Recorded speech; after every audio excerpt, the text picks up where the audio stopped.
Hey Siri, what's the temperature right now? You're a liar. Summer is upon us here in Las Vegas. It is warm, it is windy, and today it is uncharacteristically cloudy, which just basically means it's muggy. That fan is super loud. All right, I'll live.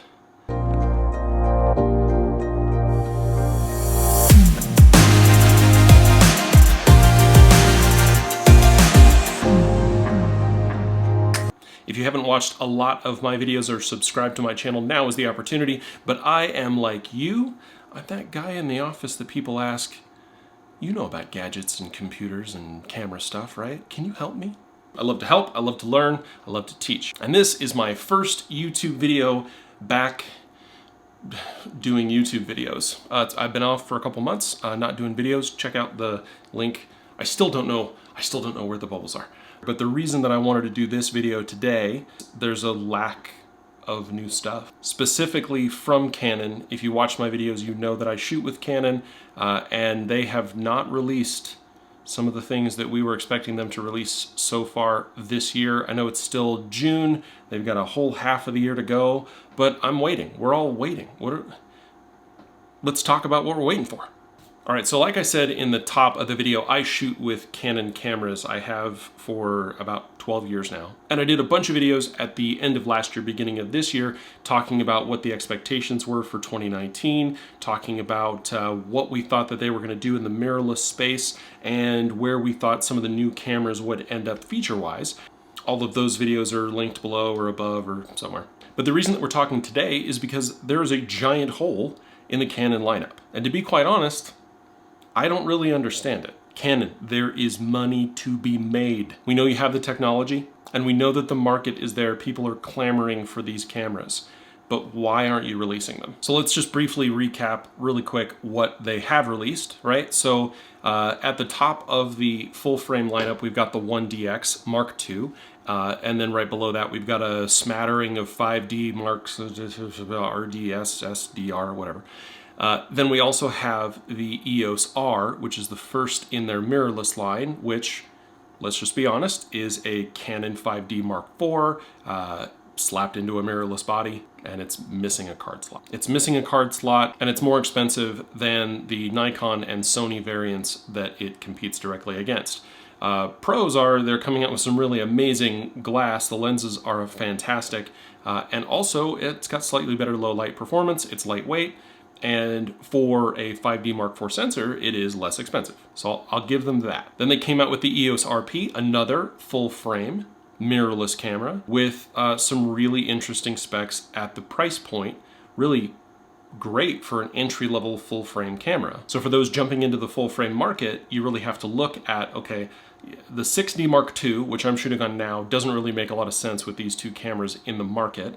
The 5D Mark IV, you really have to ask yourself how pro you need to go and whether or not you could save that money and put it into maybe some new R lenses. You go down into the Rebel system. We've also got the SL3. There's a bunch of stuff in there, but my second Canon camera was the 7D Mark I.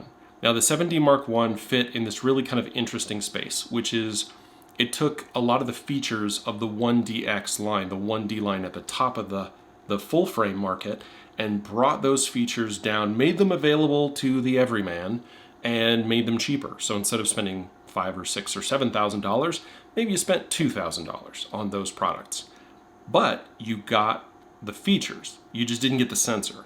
There were a few other things that are missing, but really that was the gist of it. Take an APS-C sensor and put it in a super high-end body, and that's what you got. They followed up the 7D Mark I with the 7D Mark II, which had phenomenal burst rate. It had great low light performance. It had dual card slots, one SD, one compact flash. It had a ton of autofocus points. It had tons of ports, and it had the dust and weather water sealant that you normally get with a pro level body. But it was considerably less expensive. It was also a lot lighter.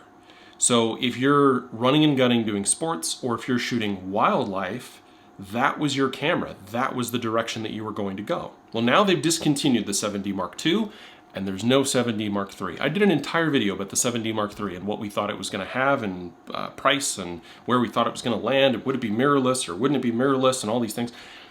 And we have none of that. So here we are. Months later, and yeah, we got nothing. I mean, we still don't have the 90D. I think I've seen, I don't know, like a million YouTube videos saying that it's coming. Canon Rumors says that they have specs, but that was a month ago, and we still haven't seen anything. People have been talking about the 90D and the 7D Mark III as being imminent for a year. So here's the big question. Will they actually replace these cameras, or will we see a EOS RL, RK, or that sounds too much like R. Kelly. EOS RZ, RQ, RD, an EOS R something that has high burst rate, high autofocus points, weather sealing, dual card slots with an APS-C size sensor. So that's the question that I want you to answer for me in the comments. What do you think it's going to be?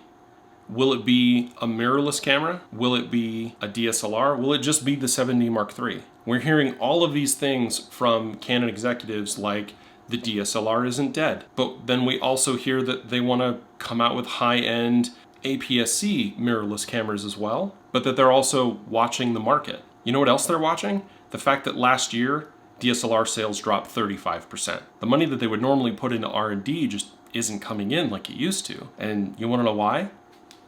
This is why. Now, I know that an iPhone, even the most latest, greatest iPhone, or a Pixel 3, or a Galaxy Note, or the Galaxy S, whatever, is not as good as a professional, big censored, glass-heavy, giganto camera. But guess what? Your average suburban consumer doesn't care. The reason that Burger King knows that it can sell me a Whopper versus me going to the grocery store, the butcher shop, getting ground meat, taking it home, seasoning it, grilling it, and putting it on an artisan bun is honestly because that's a lot of work. They know that it's 90% as good and 1,000 times faster and easier. That's what this is. But that doesn't mean that the camera market doesn't have opportunities to do more and do better. Personally, I think they're going to wait as long as they possibly can, and then I think we're going to get a mirrorless version.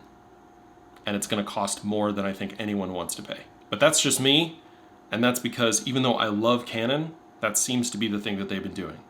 So tell me what you think in the comments. Tell me, do you think they're going to do a mirrorless version, or are they going to give us that DSLR that we've been waiting for, that 7D Mark III, that 90D? Tell me in the comments, let me know how you feel about it. Scream at me, yell at me, let me know how you feel. Yell with me, right? Let's yell together. Maybe Canon will hear us. Anyway, that's it for this video. Thanks for stopping by and listening to me rant about new cameras, because there aren't any. And if you're not subscribed to my channel, you know what to do. And if you'd like this video, there's a button that says that. You should press it. And I'll see you in the next one.